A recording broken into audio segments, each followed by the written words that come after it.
বন্ধুদের নমস্কার। আমি সুকৃতি রঞ্জন বিশ্বাস এসআরবি মুক্তি ইউটিউব চ্যানেলের পক্ষ থেকে বাংলাদেশ নিয়ে আপনাদের কয়েকটা কথা বলবো। ইতিমধ্যে আমি বাংলাদেশ নিয়ে একটা বা দুটো ভিডিও করেছিলাম। ভিডিও ছাড়াও আমি ফেসবুকে কিছু লেখালেখি করেছি। কলকাতায় আমরা একটা মিটিংও করেছি বাংলাদেশের ঘটনাবলী সম্পর্কে পর্যালোচনা করবার জন্যে। এই গোটা প্রক্রিয়াতে আমাদের কিছু বন্ধুবান্ধব যারা আমার এই ভিডিও শোনেন বা আমার ফেসবুক বন্ধু যারা আমার পোস্টগুলো দেখেন, তাদের মধ্যে অনেকেই আমি যেভাবে বিষয়টাকে দেখছি, যেভাবে ভাবছি এবং মানুষকে ভাবানোর চেষ্টা করছি, তাতে অনেকে আমাকে ধন্যবাদ জানিয়েছেন, প্রশংসা করেছেন, তারা খুশি হয়েছেন। আবার কিছু মানুষ আছেন যারা আমাকে আমার এই ভূমিকার জন্যে গালাগালি করেছেন এবং সে গালাগালি বাংলা ভাষাতে সবথেকে জঘন্য যে সমস্ত শব্দ ব্যবহার করা যায় তার কোনোটা তারা বাদ রাখেননি। এবং এই গালাগালির তীব্রতা এত বেশি, যার জন্যে যারা আমাকে ভালোবাসেন এরকম কিছু বন্ধুবান্ধব আমাকে বলেছেন যে আমি যেন এসবগুলো বন্ধ করি, কারণ তারা যেহেতু আমাকে ভালোবাসেন, পছন্দ করেন, আমাকে এরকমভাবে গালাগালি করলে তাদের ভালো লাগে না। আমি বিষয়টা নিয়ে একটু খোঁজখবর নিয়ে লক্ষ্য করেছি, আমাকে যারা গালাগালি করছেন, এইভাবে নিন্দামন্দ করছেন, তারা অধিকাংশই একটা বিশেষ রাজনৈতিক মতে বিশ্বাসী, যার ভিত্তি হলো উগ্র হিন্দুত্ববাদ। এই উগ্র হিন্দুত্ববাদের দ্বারা প্রভাবিত হয়ে কিছু বিকৃত মস্তিষ্ক মানুষ, আমি বিকৃত মস্তিষ্ক বলছি, স্বাভাবিক চিন্তাভাবনা করতে পারেন না বলে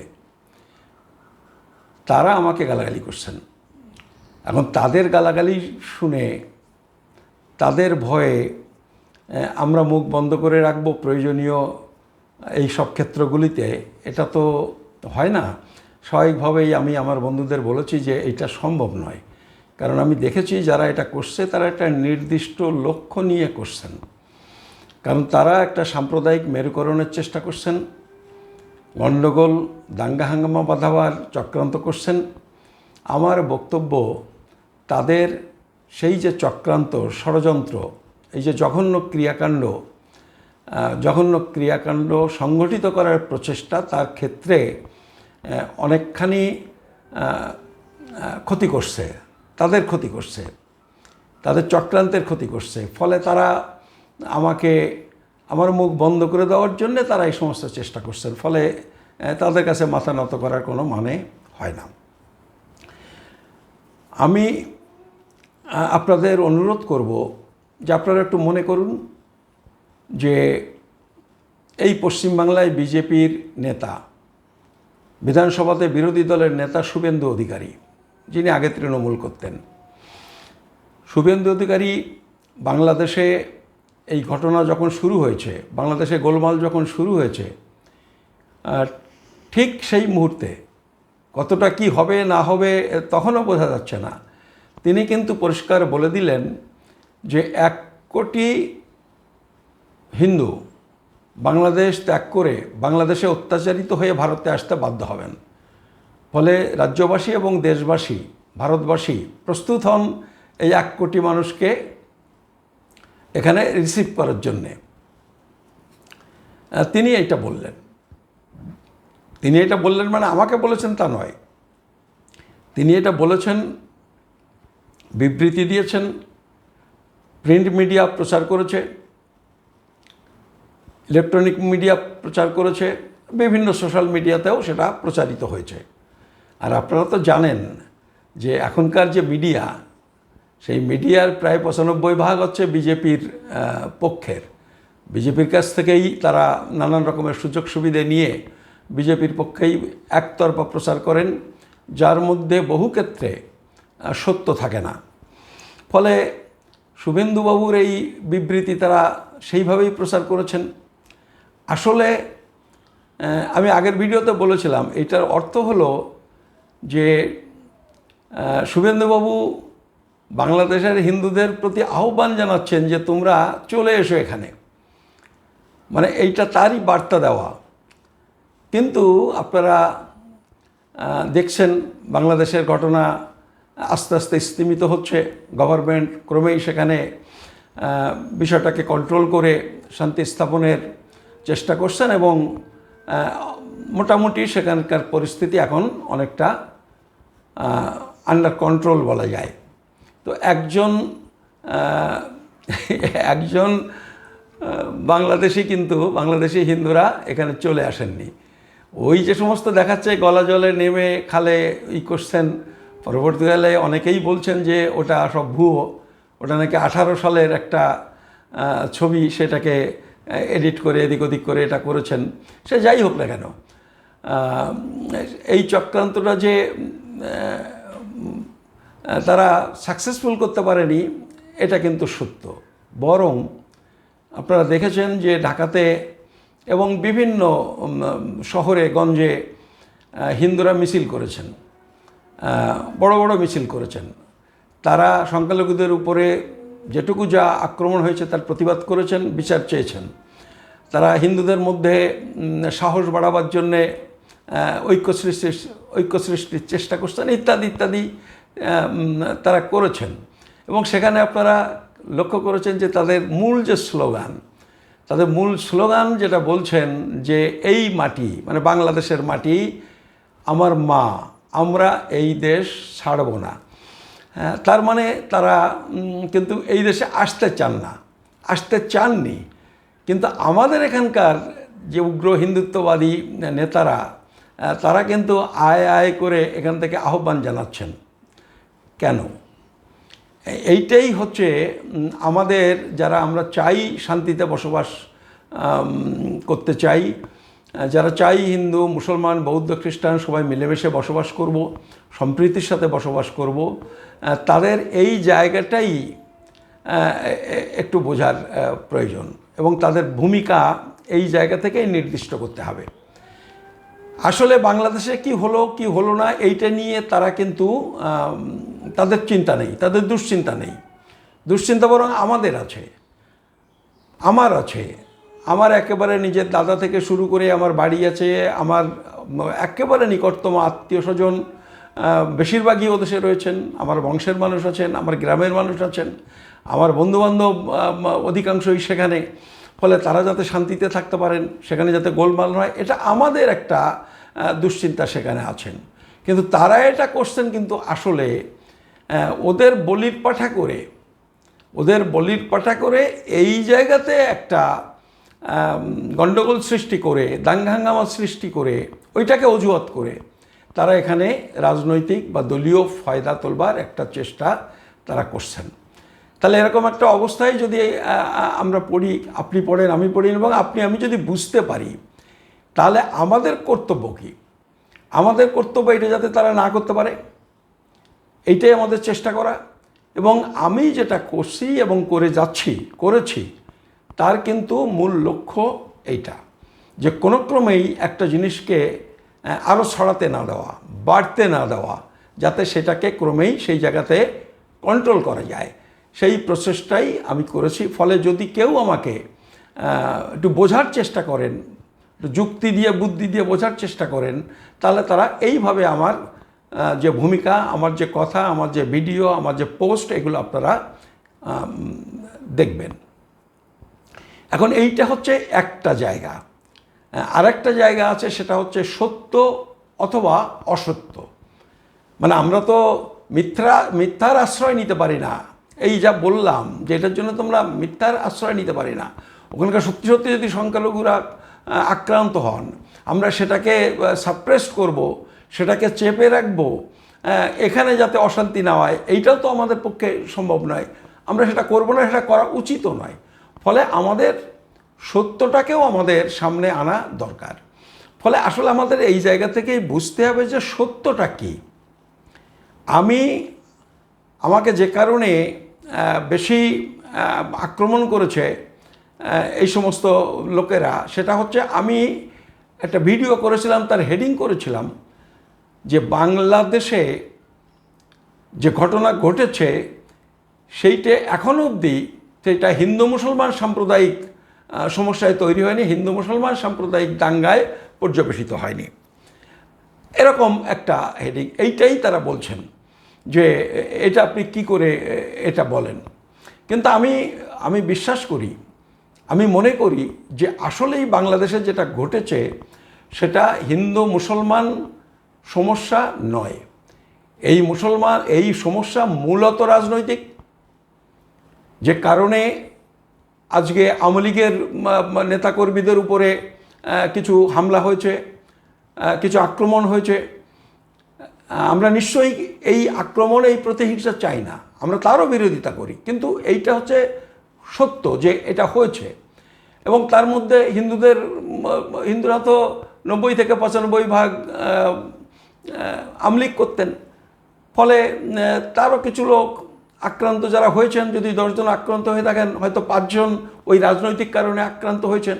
আবার এই ডামাডোলের মধ্যে সংখ্যালঘুদের উপরে তারা দুর্বল, যারা চুরি ডাকাতি করতে চান, লুটপাট করতে চান, তারা হিন্দুদের উপরে আক্রমণ, হিন্দুদের ঘরবাড়ি লুটপাট করার একটা চেষ্টা করতে পারেন, কারণ তারা দুর্বল। যারা লুম্পেন, যারা এই দুষ্কৃতিকারী, তারা তো যেখানে প্রবল প্রতিরোধের মুখোমুখি হবেন সেই সব জায়গায় যেতে তো এরা সাহস পান না। আসলে তো এরা দুর্বল, এরা ভীতু। ফলে তারা এই দুর্বলের উপরে আক্রমণ করেন। ফলে সেই জায়গা থেকে নিশ্চিতভাবেই কিছু সংখ্যালঘুর উপর আক্রমণ হয়েছে, তাদের ঘরবাড়ি লুটপাট হয়েছে। এটা হয়নি এরকম আমি কখনোই বলিনি, এখনও আমি বলছি না। কিন্তু এর পাশাপাশি কিছু দুষ্কৃতী যেমন সংখ্যালঘুদের উপরে কিছু কিছু ক্ষেত্রে আক্রমণ করেছে, লুটপাট করেছে, অধিকাংশ মুসলমান কিন্তু তার বিরোধিতা করেছেন, তাদের সম্পত্তি রক্ষা করার চেষ্টা করেছেন, তাদের উপর আক্রমণ হলে তাদের রক্ষা করার চেষ্টা করেছেন, তাদের ধর্মীয় স্থান রক্ষা করার চেষ্টা করেছেন যাতে সেখানে আক্রমণ না হয়, সেটাকে পাহারা দিয়েছেন। এই সমস্ত ঘটনাও সেখানে ঘটেছে। ফলে একটা দাঙ্গা হাঙ্গামার সময় যে সময়ে বিষয়টাকে কন্ট্রোল করা দরকার, আপনিও জানেন, আমিও জানি, আসলে গুজবই সবসময় এই সমস্ত দাঙ্গা হাঙ্গামা বা এই যে ঝামেলা ঝঞ্ঝাট, যখন ঠিকমতো যোগাযোগ ব্যবস্থা থাকে না, মানুষ একজনের সাথে আরেকজন যোগাযোগ করতে পারে না, তখন কিন্তু গুজবগুলোই বেশি সর্বনাশ করে। মিথ্যা গুজব মানুষের কাছে যায় এবং সেটা গানিতেই খারে। এই গুজবগুলোই বিষয়টাকে আরও বেশি জটিল করে তোলে। ফলে এইসব সময়ে যে কোনো শুভবুদ্ধিসম্পন্ন মানুষের উচিত একদিকে যেমন যারা সংখ্যালঘু বা যারা দুর্বল তাদের রক্ষা করার চেষ্টা করা, আর একই সাথে তাদের রক্ষা করার জন্য যে মেজরিটি যারা বা ওখানকার মুসলমান যারা, তারা যে প্রচেষ্টা নিয়েছে, যে তারা উদ্যোগ নিয়েছেন, যে কাজগুলো করছেন, সেইটা বেশি বেশি করে প্রচারে নিয়ে যাওয়া, যাতে বিষয়টা কন্ট্রোল করতে ক্রমেই দ্রুত স্থমিত হয়ে যায়। এইটাই সাধারণত করা উচিত। আর আপনারা জানেন ইতিমধ্যে এই যত ভিডিওগুলো, ছবিগুলো প্রকাশ হয়েছে, আমার ধারণা তার 70% ইতিমধ্যেই প্রমাণিত হয়েছে যে সেগুলো ভুয়ো, মিথ্যে। অবস্থাটাকে জটিল করবার জন্যে, দাঙ্গাঙ্গা সৃষ্টি করার জন্যেই তারা এইগুলো পোস্ট করছেন, এই সমস্ত বিকৃত মস্তিষ্কের মানুষগুলো। আবার এই যে 70% বাদ গেলে 38% থাকে, হয়তো দেখা যাবে আরও 5-10 দিনের মধ্যে ওর মধ্যেও একটা বড় অংশ প্রমাণ হয়ে যাবে। কারণ এটা তো খুঁজে বের করাও খুব সহজ ব্যাপার নয় যে এটা আরও 10 বছর আগের কোনো ঘটনা কিনা যেটা এখন এইভাবে পোস্ট করা হয়েছে। 10-15 দিন যেতে যেতে দেখবেন আরও অনেক ভিডিও দেখা যাবে এর মধ্যে ভুয়ো। এবং এইটাও একটা নোট করার বিষয়, তাহলে ইন্টেনশনটা বোঝা যায়। এই যত ফলস ভিডিওগুলো বাজারে ঘুরেছে, তার অধিকাংশই হচ্ছে ভারত থেকে পোস্ট করা হয়েছে। এই যে ভারত থেকে পোস্ট করা হচ্ছে মানেই এই জায়গা আপনি মিলিয়ে নিন শুভেন্দুবাবুদের যে বিবৃতি। আসলে শুভেন্দুবাবুকে এখন সত্যে প্রমাণিত করবার জন্যে তিনি যে বোঝেন, তিনি যে সত্যি কথা বলেছেন, মিথ্যে কথা বলেননি, এটা প্রমাণ করার জন্য তাদের কিছু করা দরকার হয়ে পড়েছিল। কিছু লোককে এখানে কোনো রকমে হাজির করানোর প্রয়োজন হয়ে পড়েছিল। ফলে এইগুলো হয়। আর আমার নিজের কিছু ব্যক্তিগত অভিজ্ঞতা আছে, কারণ আমি এই সমস্ত ব্যাপারে অনেক সময় আমার একটা আগ্রহ আছে বলে খোঁজখবর নিই।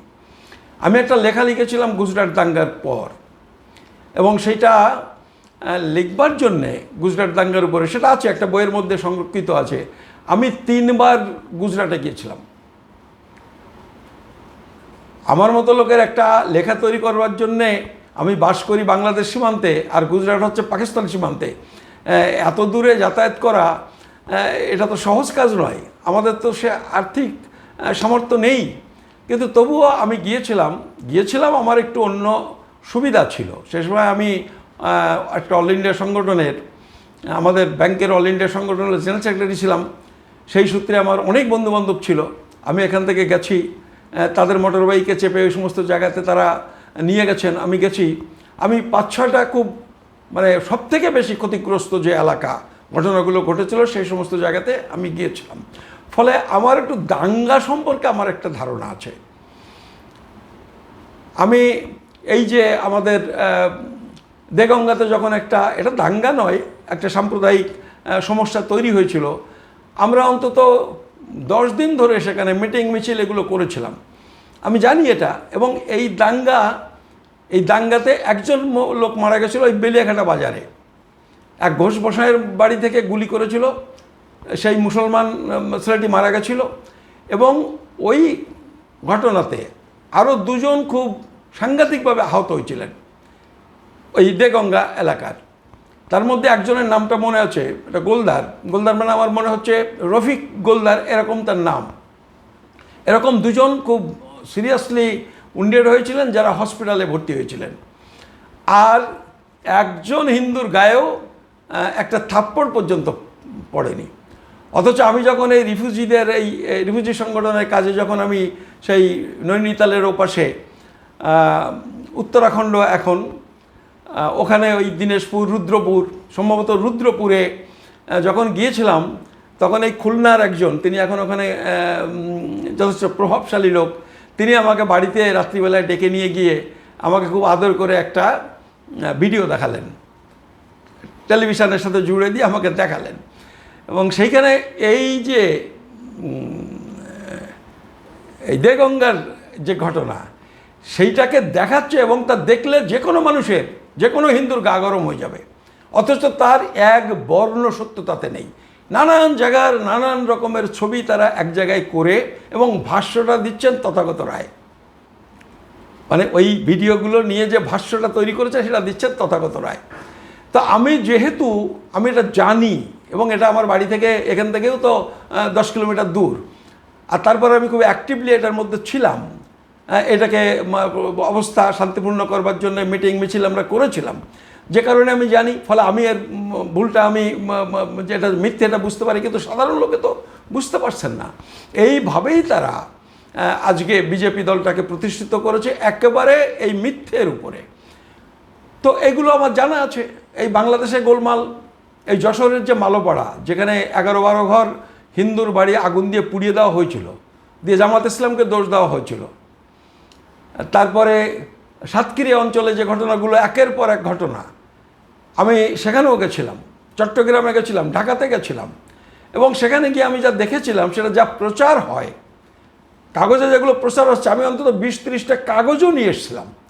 যে কাগজে যা রিপোর্ট বেরিয়েছে, সত্য তার ধারে কাছে নেই। এর অধিকাংশ ঘটনাগুলো ঘটিয়েছিল যারা আওয়ামী লীগের সাথে যুক্ত আছে।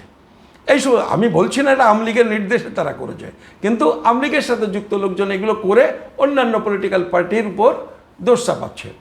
ফলে এইসব জায়গা থেকেও আমার পক্ষে, আমি অন্তত এই দাবি করি যে আমার পক্ষে বাংলাদেশে যেটা ঘটছে সেটাতে একেবারে যে আমি হাওয়ায় বলছি তা না। আমি প্রতিদিন 10-12টা টেলিফোন করেছি, 8-10টা টেলিফোন করেছি, খবরাখবর নিয়েছি, আমার নিজের এলাকার বহু লোকের সাথে কথা বলেছি যে আমার এলাকার কী ঘটনা। ঢাকাতে আমার খুব নিজের আত্মীয়রা আছেন, তাদের কাছে খবর নিয়েছি, খুলনাতে নিয়েছি, বরিশালে নিয়েছি, রংপুরে নিয়েছি।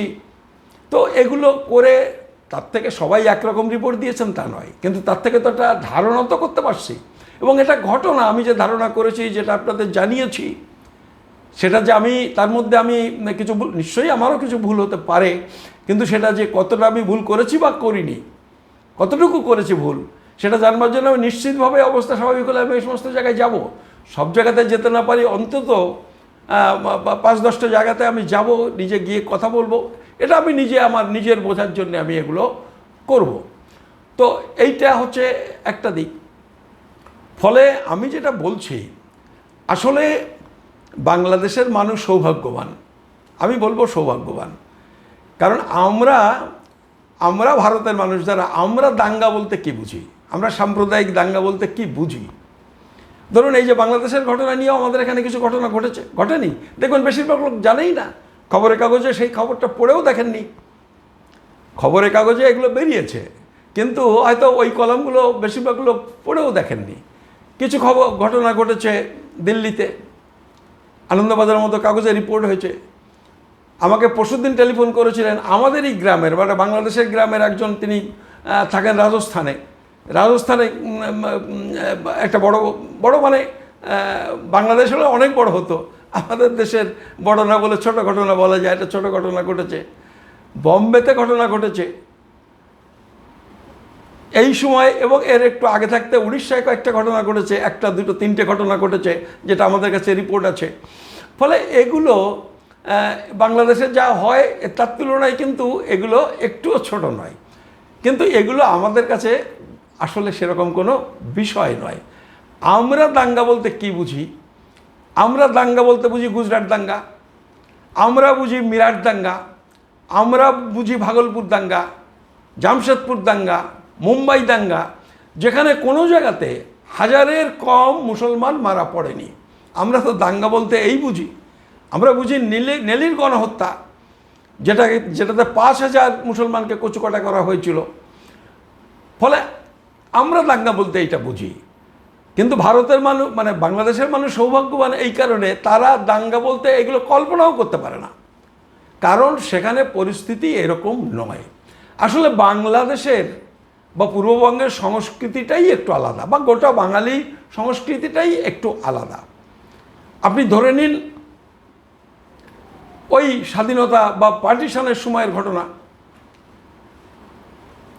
পার্টিশনের সময় পাঞ্জাবে যে ঘটনা ঘটেছিল, মানুষ মেরে, মুসলমানদের মেরে ট্রেন ভর্তি করে পাকিস্তানে পাঠিয়ে দিয়েছে, পাকিস্তানে হিন্দুদের মেরে ট্রেন ভর্তি করে ভারতে পাঠিয়ে দিয়েছে। কি বিভৎস দাঙ্গা! কিন্তু পার্টিশন তো শুধু পশ্চিম দিকে হয়নি, পার্টিশন তো পূব দিকেও হয়েছিল। এই দাঙ্গা কলকাতায়, এই দাঙ্গা ঢাকাতে, পূর্ব বাংলার কোথাও। আমি 47 বলছি, 47, 48, 49 না, হয়নি। ফলে এইটা একটা বাঙালি সংস্কৃতি আছে, যারা এইরকম বিভৎসতা তারা করেন না।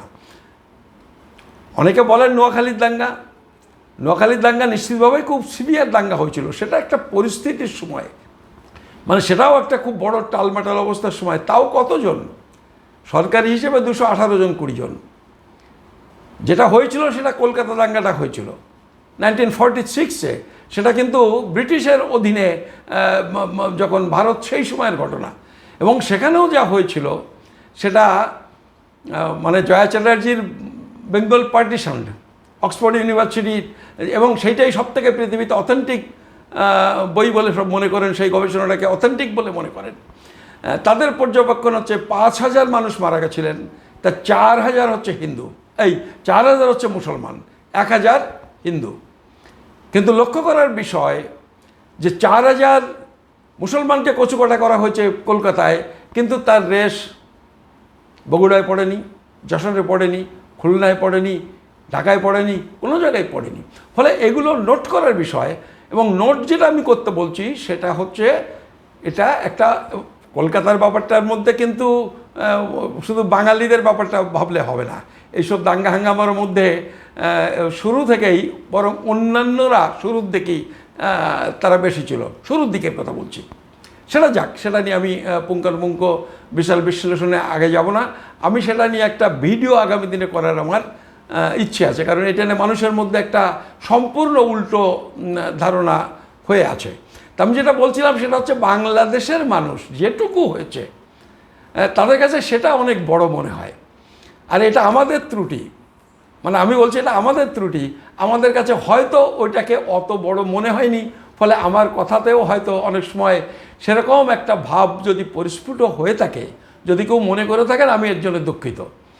তবে বাংলাদেশে যেটা হয়েছে তার মধ্যে আমি বলছি, মানে আমি যেটা প্রচারে বেশি বেশি আনতে চেয়েছি, যে সেটা হচ্ছে ম্যাক্সিমাম মুসলমানরা ম্যাক্সিমাম ক্ষেত্রে হিন্দুদের পাশে দাঁড়াবার চেষ্টা করেছেন। এইটাই হচ্ছে সব থেকে বেশি আশাব্যঞ্জক বা উৎসাহব্যঞ্জক ঘটনা। আর যেগুলো ঘটেছে সেটা নিঃসন্দেহে নিন্দাজনক এবং সেটা দুঃখের। ভারতে কিন্তু এই পরিবেশ নেই। ভারতে আজকে একটা কিছু হলে কোনো হিন্দু কোনো মুসলমানের পাশে দাঁড়াচ্ছেন, এর প্রায় নজির বিরল হয়ে গেছে। এটা সব দিন ছিল না, এটা হয়ে গেছে। আর আমি ভারতের নাগরিক। শুভেন্দুবাবুরা যখন এই চেষ্টাটা করবেন পশ্চিমবাংলায়, এটার জন্য তো এটা মনেই হবে যে পশ্চিমবাংলায় একটা গোলমাল বাঁধানোর চেষ্টা তারা করছেন। এবং আমাদের ঠিক যে কোনো কথা বলা, যে কোনোভাবে যে কাজ, যে সমস্ত ভিডিও, যে সমস্ত ফেসবুক পোস্ট, আমাদের তো এইটা মাথায় রাখতে হয় যে আমরা ভারতবর্ষে যখন বাস করি, আমরা এখানে হিন্দু, মুসলমান, বৌদ্ধ, খ্রিস্টান সম্প্রীতির সাথে বাস করব, যাতে কোনো রকমেই কোনো শক্তি এই চক্রান্ত সাকসেস না করতে পারে, সেটাকে আমাদের ব্যর্থ করতে হবে। আমরা এই লক্ষ্যে আমাদের সমস্ত কাজ করা, তার সাথে সত্যটাকেও উদ্ঘাটন করা। আমি আপনাদের বলতে পারি যে আমি যেটা করেছি, আমি সেই লক্ষ্যেই করেছি। আমি মনে করি যে বাংলাদেশের যে ঘটনা, সেটা মূলত রাজনৈতিক প্রতিহিংসা হয়েছে। মানে রাজনৈতিক প্রতিহিংসা, দেখুন সেখানকার মন্ত্রী, বড় বড় নেতাদের অ্যারেস্ট করছে, এটা হতে পারে, তাদের বিচারের আওতায় না। কিন্তু তাদের খুন জখম, তাদের বাড়িতে আগুন লাগানো, এটা নিশ্চয়ই তারা বিরোধী, মানে আমলিগের লোক হলে আমি এটা সমর্থন করি না, আমি তার নিন্দা করছি। এবং এই রাজনৈতিক যে হিংসা প্রতিহিংসা, এর প্রক্রিয়াতে দুষ্কৃতীরা সুযোগ নিয়েছে, লুম্পেনরা সুযোগ নিয়েছে। দুর্বল বলে কিছু হিন্দুর বাড়িতেও লুটপাট তারা করেছেন, হিন্দুরাও ক্ষতিগ্রস্ত হয়েছেন। ওই রাজনৈতিক বিষয়ের বাইরেও কিছু ঘটনা এরকম ঘটেছে, এটা না ঘটা উচিত, এটার আমি নিন্দা করছি। এবং আমরা চাইব যে সেখানকার সরকার খুব দ্রুত এই সমস্ত বিষয়গুলোকে তদন্তের আওতায় এনে সংখ্যালঘুদের উপর যারা আক্রমণ করেছে, এই সমস্ত দাঙ্গা হাঙ্গামা সৃষ্টি করার চেষ্টা করেছে, তাদের সুষ্ঠু বিচার করবেন। এই কথাগুলো বলে আমি আজকের এই ভিডিও এখানে শেষ করছি। আপনাদের সবাইকে নমস্কার, ধন্যবাদ।